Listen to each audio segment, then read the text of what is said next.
Good morning. Nice of you guys to drop by. This is another installment of my Sabacc Tweaks. I've worked on this game some more, workshopped it with a few friends. We've actually gotten together and played, and they had some really good suggestions. This video I'm going to try to go through the rules a little bit more in depth, just kind of the gameplay a little bit more in depth before we get into the tweaks. So if you're not familiar with Sabacc, it's a game that was out of the Star Wars canon, featured prominently in the Solo film. This is the game that Han Solo plays against Lando Calrissian when he wins the Millennium Falcon. Anyway, you can watch the movie. I'm sure you've probably seen it if you're looking at this video. First off, I'll just tell you a little bit about the cards. There are 62 cards in the Sabacc deck. There are 3 different suits, circles, triangles, and squares. And there are 20 cards in each suit, 10 positive and 10 negative. The positive cards are green, 1, 2, 3, all the way through 10. And then the negative cards are red, -1 through -10. As you can see, 7, 8, 9, and 10 are kind of the equivalent of face cards in a deck, if you would have Jack, Queen, King kind of thing. And you just kind of need to get used to what they look like. The 8 is pretty easy because you've got sort of an 8-pointed geometric shape there. The 10s are fairly easy, I think, because of these bars that run along there. And then the 7 and 9, got to figure out your own thing. The kind of cross thing sort of does remind me of a 7 a little bit. You get to know them pretty fast. Anyway, there are also 2 stylops, and these cards equal 0. So you've got essentially 60 cards, 3 different suits, plus 1 through 10, -1 through -10, and then these 2 zeros. And some people say these zeros are like jokers. I think they're really just kind of more like trump cards. They don't have a particular suit. They can add value to your hand. They can also make you hold on to a not so great hand for quite a while into the game before realizing that you're not going to get much with them. So they can be a little bit dangerous as well as beneficial. When they work right, it's great, but when they don't, not so great. So the idea of the game is this is the Corellian spike version, if I hadn't made that clear already. And so that the goal is to make 0, and during the course of the game, you're dealt 2 cards, and then you have the option to buy up to 3 more cards. So your hand can end up anywhere between 2 and 5 cards. And you want to be able to make 0 out of those 5 cards. The simplest way to do that would be to have 2 cards that are opposing, say a positive 10, a negative 10 equals 0. You can add a stylop in there. You've still got 0, plus you've got this trump card, and that makes it more powerful. One of the things that, when I was workshopping this, my friends asked about the suits, and I said, I haven't seen any rules that incorporate the suits in any meaningful way. Some people try to use them as, in a tie, if you have a square that beats a triangle, that beats a circle because the number of sides kind of things. I wasn't really too down with that, but I did realize that there are several hands, unlike normal cards, you can have 2 of a kind in the same suit. Say these 9s here, they're both triangles. Or these 8s here, they're both triangles. You could have 2 pair in the same suit. I've got 8s and 9s all in triangles. And that would be considerably more rare than, say, having mixed suits where I've got, a pair of 10s unsuited, or maybe 1 suit and 1 not suited. And so I thought, well, that's actually kind of neat, because one of the issues that we found in this game early on is that, if somebody's chosen to stand on 2 or 3 cards, chances are they've got a matched pair or something like that. And because of the way that the hierarchy of the hands goes, somebody with a 3-card 0 or a 4-card 0 is going to beat somebody with a 2-card 0. So, if somebody's standing on 2 cards, you just know you need to make a Sabacc 0 out of 3 cards. 0 is called a Sabacc, if I hadn't made that clear. So we liked that perhaps suiting the cards would make a difference. And I've got a calculator, which I've got in the comments here, that I built to simulate different hands. And at least by the way that that works, having a suited pair is going to be more difficult to obtain than an unsuited, like 3-card Sabacc. Say I've got something like, let's see here. Let's say I've got a -7 and a +4 and a +3. So that makes 0.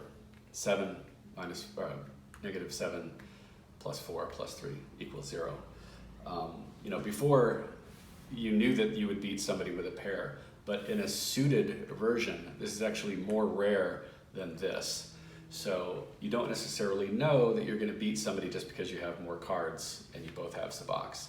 So I like that, and I've incorporated that into my calculator, which I've put a link to in the comment, or not in the comments, but in the description.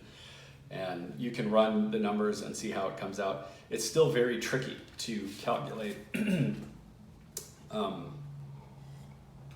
card games that have decision points, you know, like draw card games, 5-card draw, things like that.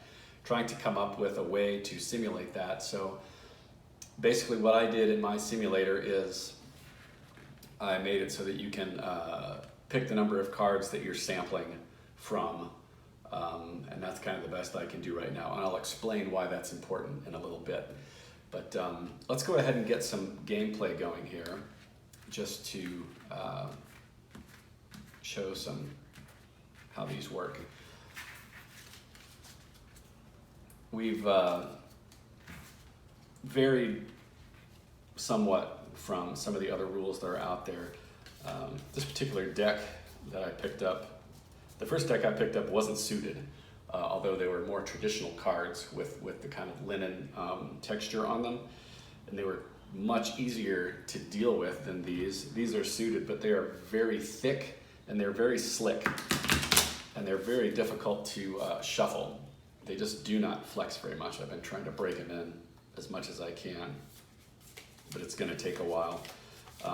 And because there's no texture to them, if something slips on your shuffle, all of a sudden you can just have them all explode onto the floor. Hopefully that won't happen in this video. But you can see that they kind of clump up. It's not a very smooth shuffle when you're trying to shuffle these, but we'll get it done. We'll go through this about 3 times and then cut it up. That should be sufficient for this demo. Now in this demo I'm going to play 4 hands, and I'm going to play all the cards face up so that you can see them. Typically if I was shuffling, I would let somebody else cut the cards. Since it's just me, I've got a dealer puck here. I am the dealer and all of the players. Similar to most rules, we like to put 1 chip in the main pot and 2 in the Sabacc pot, although if we're staying true to Star Wars form, these are credits.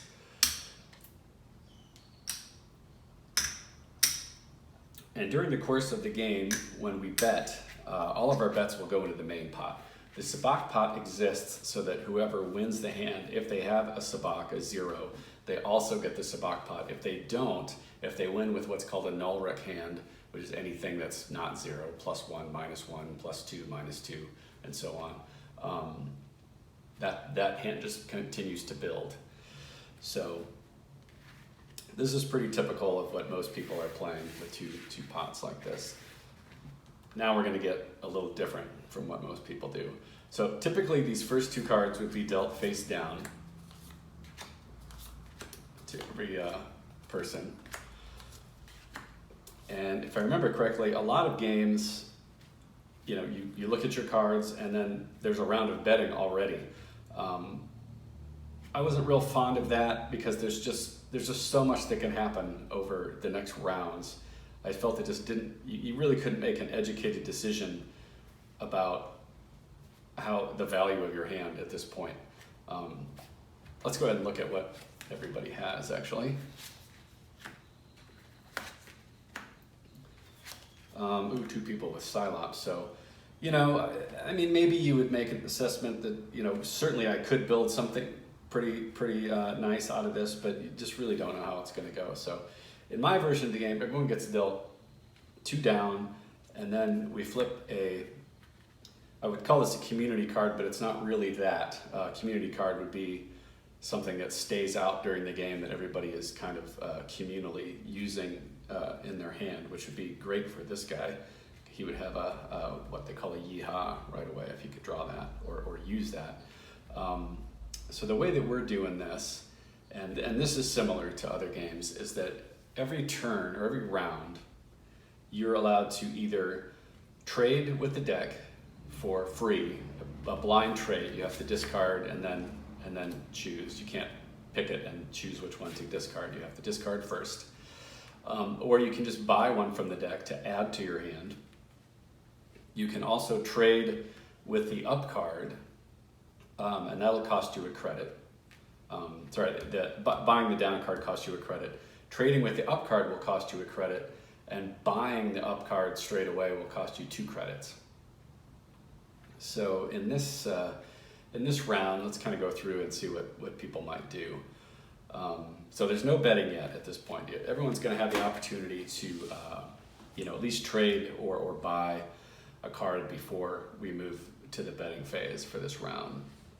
And there'll be 3 rounds total. So this person has a -7 and a +4, so they're sitting at -3 at the moment. This card really does them no good.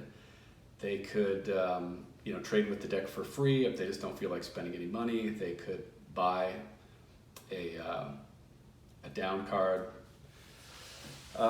Typically, if I have, at least a positive and a negative card of relatively decent value in my, well, not even, but like if I had a 1 and a 10, I might trade one out. But since I've got a negative card and a positive card, I'll typically just add to my hand at that point. So I'm going to pay a credit, or this person is going to pay a credit. So that's an 8. So then I have a -7, a +8, and a +4. So they've got 12 -7.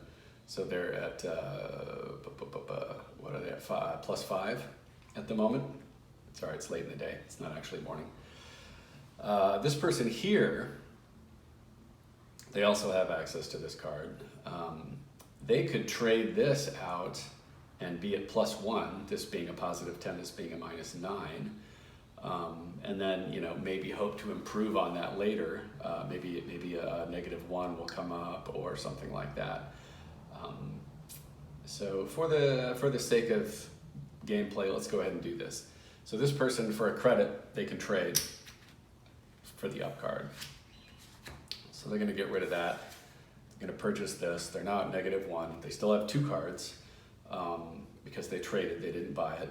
And now a new up card takes the place of that flipped card.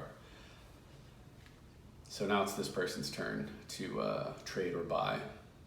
They have a 0 and a 5, so they're at +5. This 4 really doesn't do them any good. Playing this hand, I would probably just buy another card, hope for something that augments this 5. One nice thing about this stylop is that further down the road, if it's not really helping you that much, it's kind of a nice card to be able to trade, because it has no value. If you're very positive heavy and a negative card comes up here, you realize you could, say you've got an 8 out here, you could trade this out for that -8 and get yourself a Sabacc that way. It is tempting to hold on to these late in the game when you probably shouldn't have, so you got to be careful. So now that, unfortunately for this guy, that 9, that suited 9 that he had sitting there is now gone. Somebody else took it. So probably like this person, you can buy another card from the deck and hope for something to augment that +9. And that is superb. What a great draw. So this hand is called the Yeehaw, and there's that same link to the calculator has a bunch of hierarchies of hand. A pair, positive and negative pair with a stylop is called yeehaw. If that yeehaw was suited, like if this was the card, then that would be extremely powerful, at least in the gameplay rules that we're doing. So, but this is still a nice hand. It can be a little bit dangerous because it's not awesome, and it certainly can be beat with other hands, and but it's of course going to be tempting to just hang on to it because it's just kind of nice and tidy and done. That's probably what this person would do. That would be what I would do, especially watching what happens going around. And you can learn a lot by watching what people pick up and at what round they pick it up, things like that. If somebody's in the last round and they're still blind drawing with the deck, maybe by chance they'll get a saving card, but chances are they've got junk. And if they're betting big, they're probably trying to bluff. So you can derive a lot from how the other people play, and you learn that pretty quick. That as far as its relationship to, say, a game like poker, the opportunities and reasons to bluff are a little bit different than you would have in poker. So at this point, everybody has had opportunity to buy or trade a card, either with the deck or with the up card. And now we go ahead and run a round of betting. So betting is going to start to the left of the dealer. This person with their +5, they're probably just going to check. They don't have anything very strong yet. This person with their +1, they might put in a little bet and kind of feel out what's going on. They put in 5. Any non-Sabacc hand is called a null rec hand. So this person has a null rec hand of +1 at the moment.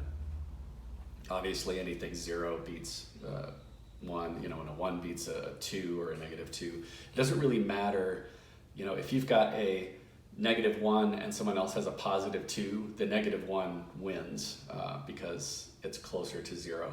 Now, if you have 2 people with +1 with +1, one with -1, then the positive total wins. The person with the positive total wins. Okay, so bets 5 to this guy. This is where it gets dangerous, There's no negative card out here yet to purchase. They could draw blind, but right now they're kind of on a run of positive cards, and who knows if that's going to turn around, if they're going to get something available. Maybe an 8 will show up and they'll be able to make a -8 will show up and they'll be able to make a Sabacc. Who knows? But because of that stylop, I say it's dangerous to stay late. Like if this wasn't a stylop, it was just a 1 or something like that, I'd probably be folding out at this point. But because it's a stylop and this person is just excited about that, they're going to hang in the game. This person that's already got a yeehaw, they're definitely staying in that game. At this point, they pretty much know they've got the nuts to beat just about anything as far as the 3-card hand and several 4-card hands. The real question is, do they want to scare people off by betting big? And knowing that there are some 4 and 5-card hands that can beat this, maybe they want to go big and raise it, raise it to 20 or something like that. Try to get people out, just take the pot, or at least whittle it down so that they're only heads up against one person. Let's keep people in for the sake of demonstration. But that would probably be, if this was my hand, that would probably be my play. I would probably bet pretty strong here and try to scare somebody out. Like especially this person here would probably bail. They're not seeing much on the board. Here's the thing with our version is you're going to have more cards available. So a lot of options are still yet to come. But at the moment, they don't have a lot going for them. Let's go ahead and keep them in just for the sake of kind of showing how things are going to play out.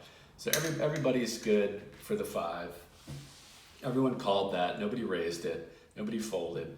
And now we go on to the next round. So in other versions of this game, well, in some versions when you discard onto this pile and that card becomes available. All of the discards that we do in our game are down. They just go into a junk pile, a face down card. And then in other versions of the game I've seen, the up card just changes every time. In the version that we've been playing, we've been building out the board throughout the course of the game, and there'll be one more round, so you'll end up with 3 cards out here. And you can buy any of those cards at any point. They simply get more expensive. The outermost card continues to be 1 to trade and 2 to buy, but then the inner cards, the next card doubles. So this one would be 2 to trade and 4 to buy. When we get up to 3 cards, this innermost card is going to be 3 to trade and 6 to buy. So you get your heart set on one of these inner cards, it's going to cost you a little bit to get it. So anyway, this card came out.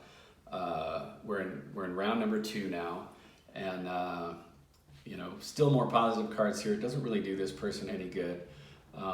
They're not liking the way things are going, but they can always trade with the deck for free and see what happens. That doesn't cost them anything. There's really nothing here to buy that would help them. So, and drawing another card, you're risking another positive card, and then you're really backed into a corner with no outs. So I would say at this point, I would probably draw another card and hope for something negative. The question is, do I trade this 8 or do I trade this 4?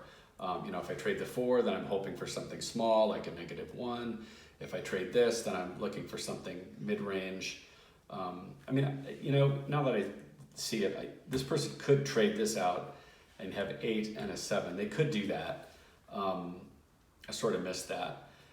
That really doesn't give them much of a hand. They've already seen other people starting to bet with 3 cards, so they can assume that everybody at least has something close to 0, if not 0. Somebody probably has a sabacc or at least, a +1. So for them to just match that with 3 cards, maybe not the best bet. I think if I were this person, I'd probably just risk a trade because it doesn't cost me anything. Buying that card's going to cost me 4 credits. Maybe I'm already down. So I'm just going to trade and see what I get. Interesting. Now we're very negative heavy, but we have a lot of positive cards available to buy. So it's going to be another dicey round. Probably just have to see how the betting goes. It makes them decide if they want to stay in. But so they've made their trade for free.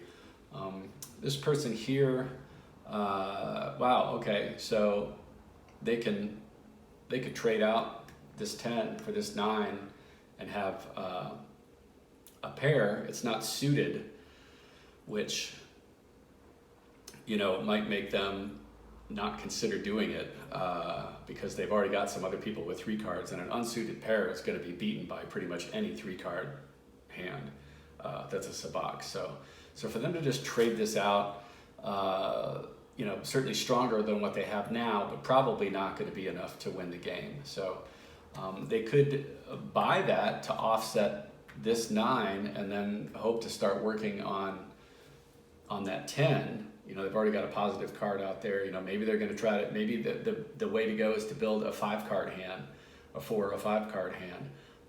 That's one tough part of this game, is you can start off with what feels like a pretty good hand, and then you kind of have to ruin it to try to make something stronger.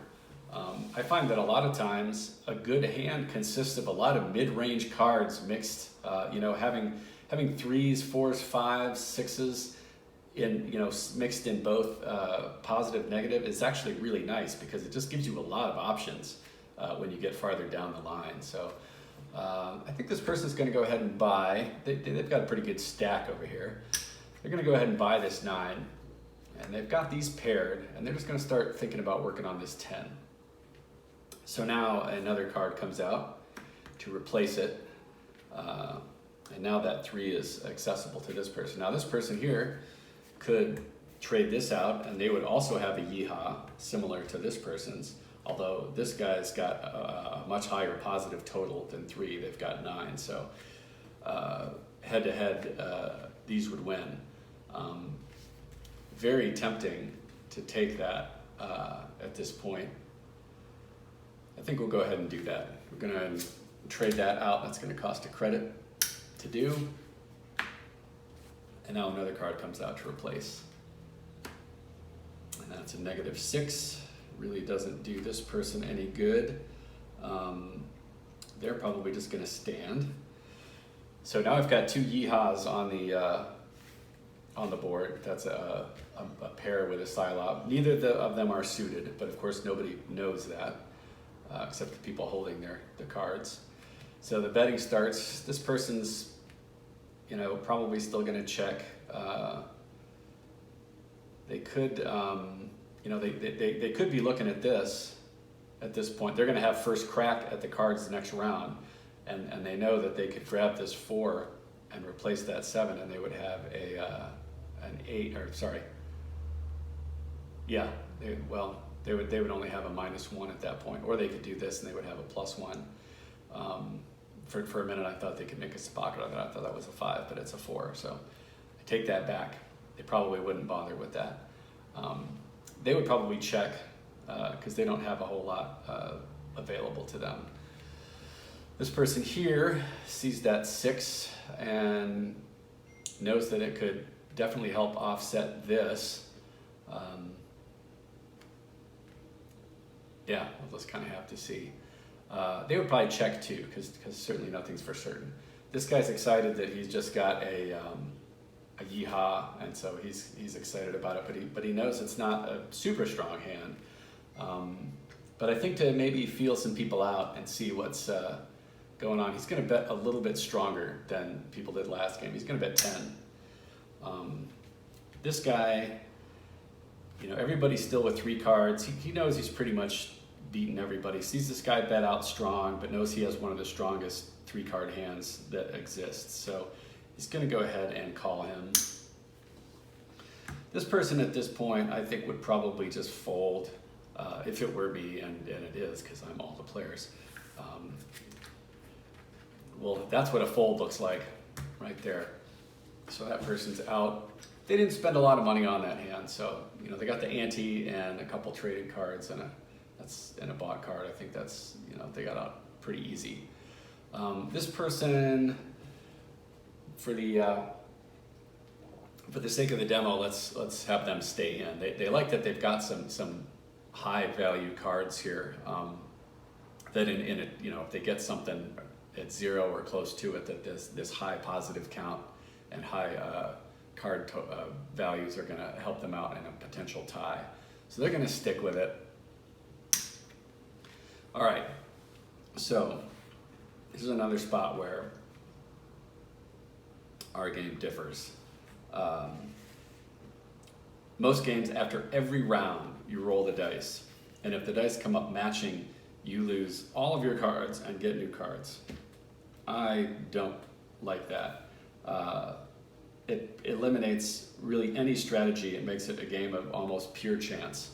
And I mean, if you want to play a game of pure chance, there are plenty of those games out there.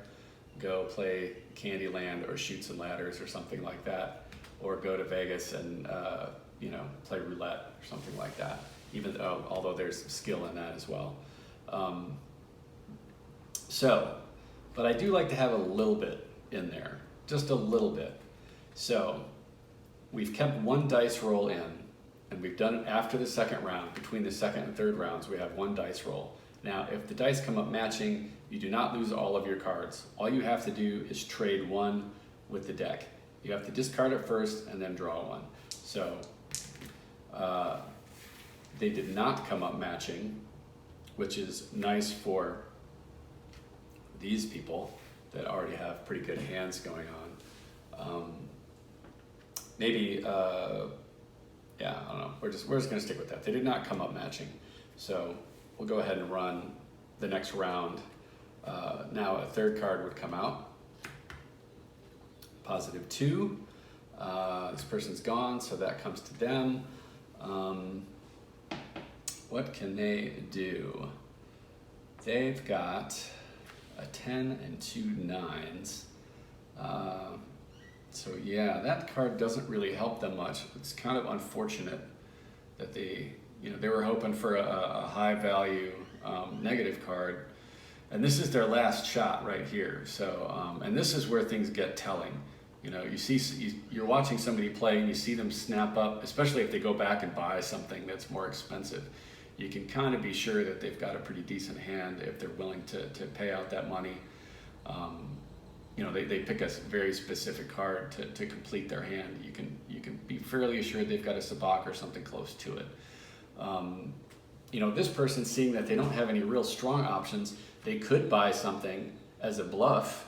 You know, they could come out and snap this. I mean, this would make the most sense because that would offset that sum, but they would still, what would they have there? It's a bit like +4, which is not great. You know, but they could snap that up and then bet strong. They're the first in the betting order. They could bet strong and try to make everybody think that they have a 4-card sabacc, especially since they've seen both these people stand on 3 cards. Let's pretend that they do that.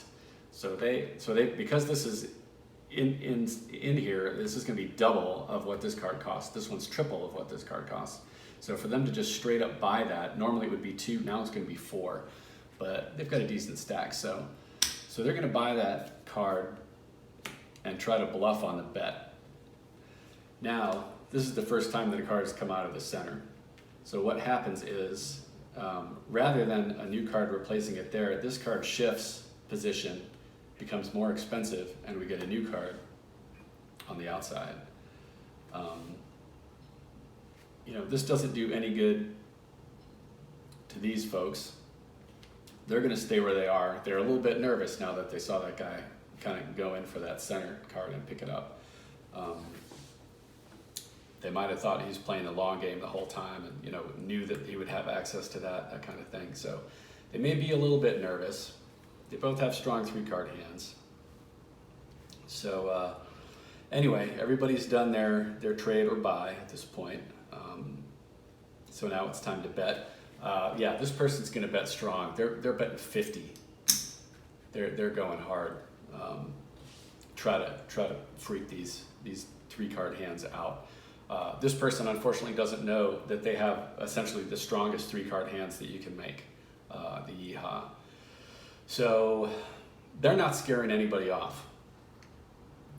This guy's calling. The pot odds are just too good. It's you know, there's kind of no turning back at this point.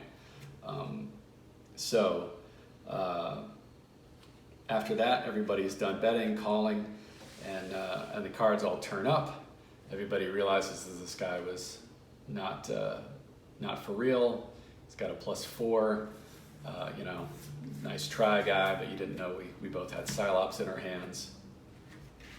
So these 2 people would end up being in the front with this person winning because they have, first off, they have the same number of cards, so that's one tiebreaker. They both have 3 cards.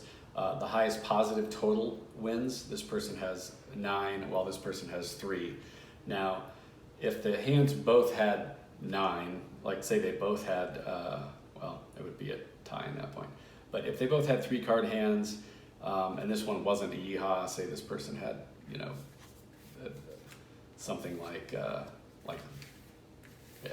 make something here quick. Can't really make anything quick. Let's pretend that that's a 2 or something like that.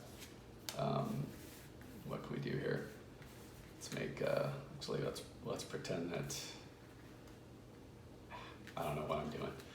Anyway, let's pretend that they have a sabacc, but it's not a yeehaw, it's not a stylop kind of thing. Screwing this video up here. Then it would go to the positive total. You know, if they're totally added up to 6 and this person's added up to 9, then this person would win. If they were both 9, then the highest card, like if this person was making a 9 out of a 6 and a 3, and this person had a solid 9 card, that higher card would trump the lower ones.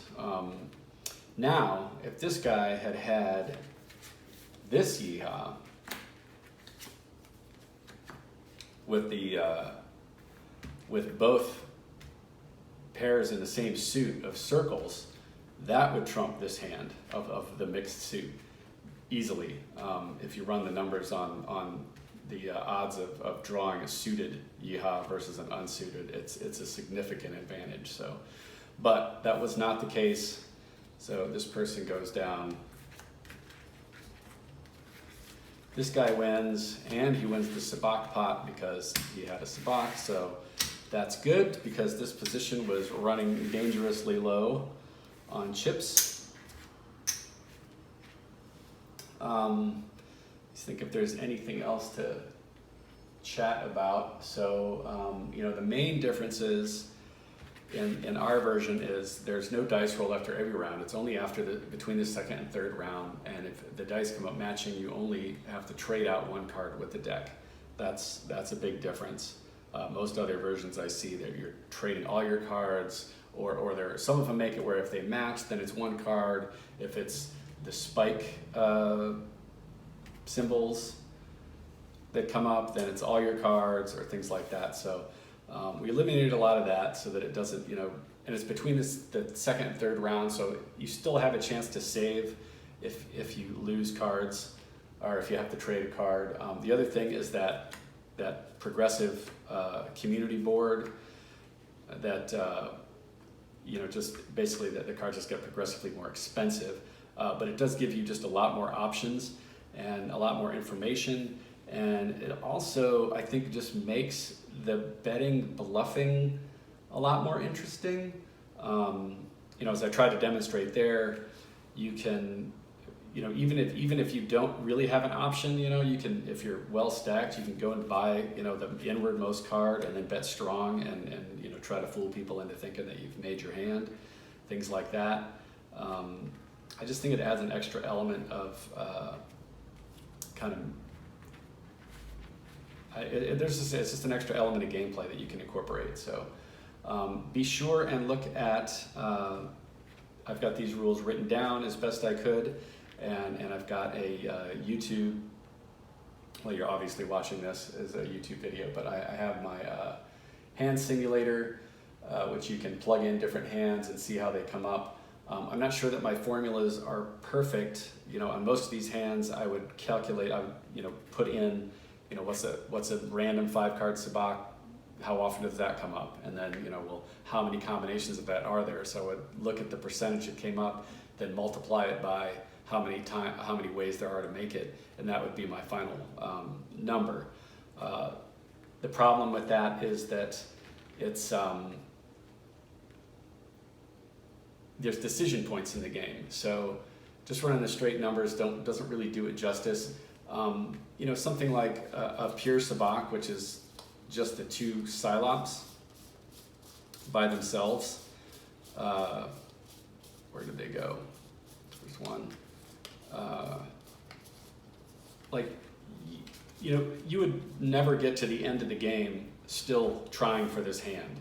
Because, it would mean that from the very beginning, all you were doing was just trading with the deck, and just, if you were dealt 1, say, you would spend the whole game just trading with the deck and just hoping that you would get the other one, and the whole time you're putting in money and having to bet on a very low odds chance.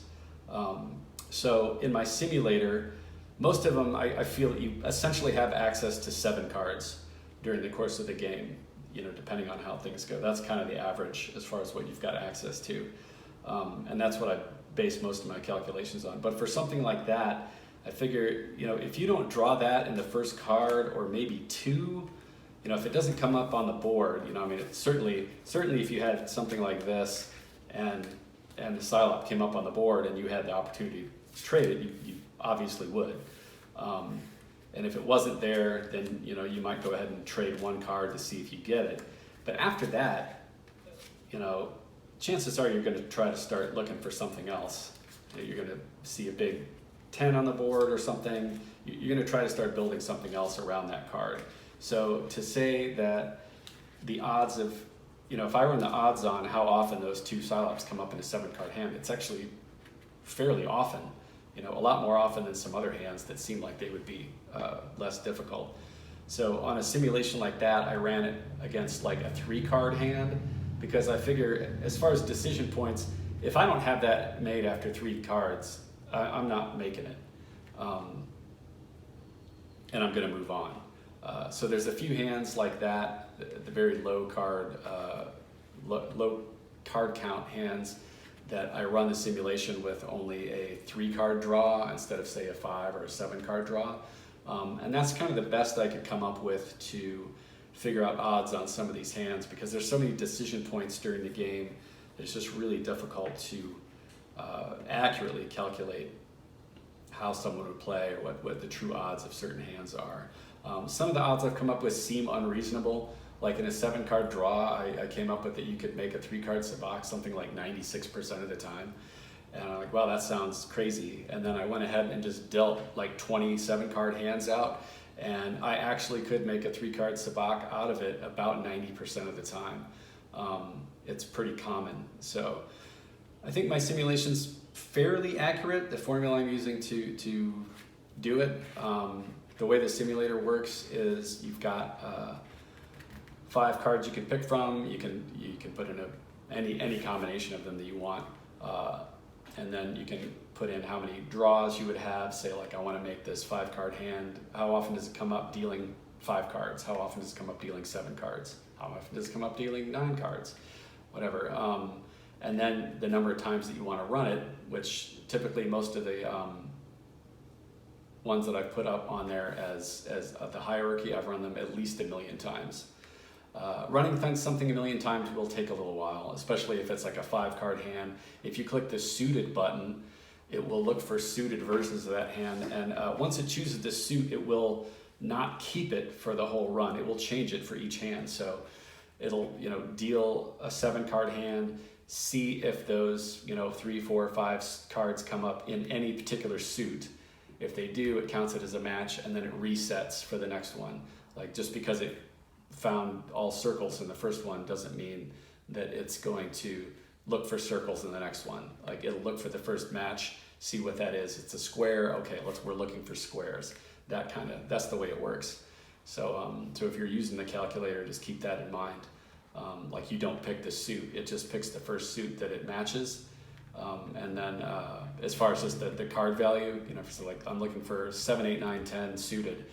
If it finds a 10 in your group, it's going to look at what suit that is and then set that as the suit for that simulation. And then the next, if you do it 1 million times, it's going to reassess what suit to use 1 million times, which is why it kind of takes a long time. So it will finish. Sometimes the simulator can take a good 5 minutes to run through 1 million if you've got something big. I would recommend using your smartphone or tablet for that calculator. It seems to run front-end JavaScript way faster. I think it's just the way the processes are set up.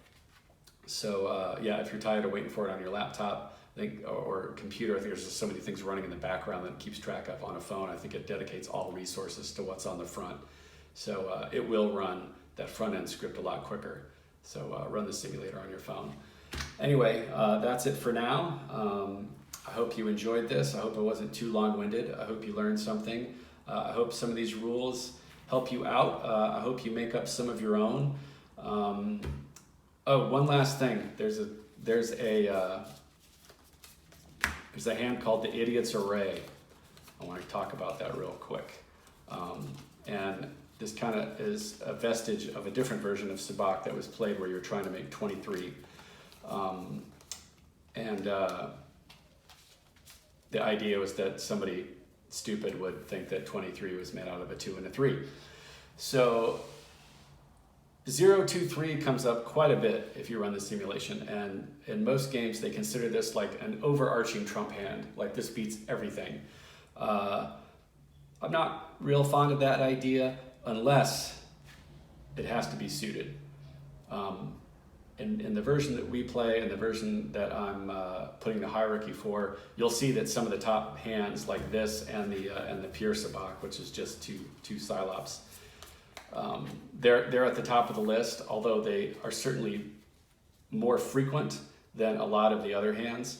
I was talking to somebody the other day, and they mentioned what they call the rule of cool, and I'm kind of down with that. Just having that hand is just cool. That's all there is to it. Even though it comes up like 0.15% of the time, and there's a lot of other hands that come up like 0.0007, they're much more difficult to get.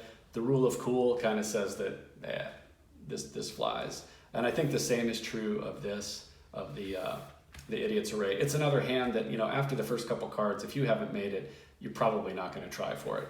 You're not going to sit there throwing money and shooting for something like that. That's very iffy. especially if you're calling it suited. You know, that can be up to you. Some people don't care if it's suited or not. You know, if it's you know, any two and any three. I think just for the sake of keeping it somewhat reasonable odds-wise, they need to be suited. They need to both be squares, they need to both be circles, they need to both be triangles, something like that. If you're gonna, you know, and you could say house rules, we don't count this for sure. You know, and we may do that. That's just one of those things before you start play, you know, figure out if you want to count the idiot's array, and if you do, does it have to be suited, does it not, things like that. You also probably want to figure out things like betting limits. You know, are you playing a tournament style where someone can go all in? Is there going to be a max bet of, you know, 100, or is it a max bet doubling the pot, that kind of thing? You know, figure that stuff out. You know, if you're a poker player, you'll be familiar with those types of rules. So anyway, happy sabacking, and thanks for your time.